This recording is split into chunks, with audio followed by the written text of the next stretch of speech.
So, paano ba mag-live sa TikTok? So, ito mga katrops, para magkaroon kayong idea.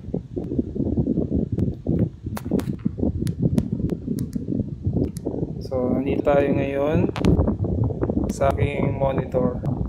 Yan. So, dito, may nakikita kayong positive. Pipindutin lang niyo yan. Yan. So, dito ay may mga katrops. May makikita kang may nakalagay sa baba. So, i-adjust natin yan. So, ito mga katrops. Yan. May nakalagay na live. At kung marami kayong followers at mga likes, makikita nyo yan mga katrops. May nakalagay na live. So, automatic yan. Pag pinindot mo yan, yan, pupunta ka na dyan. So, may mga settings dyan mga katrops. So, pipindutin mo lang yung kulay pula na yan, yung red na yan. At makakapag-live ka na. So, yun lang mga katrops, konting idea lang sa mga katrops natin. So, shoutout ulit kay Polo Par.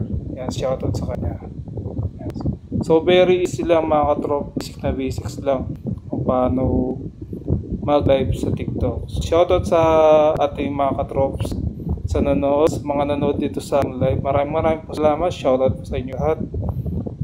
Supportan niyo po si Brian Trops sa aking mga social media account na Brian Trops. Don't forget to like, share, comment, and subscribe to my YouTube channel mga katrops.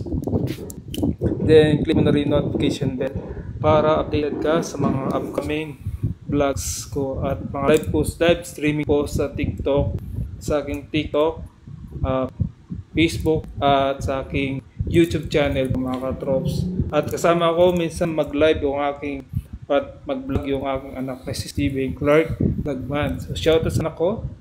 Yun po mga katrops. So yun po mga katrops, konting idea. Maraming salamat sa inyo sa pagtambay dito sa aking live stream sa aking TikTok. So ingat kayo palagi mga katrops and God bless in 3, 2, 1. Bye bye mga katrops.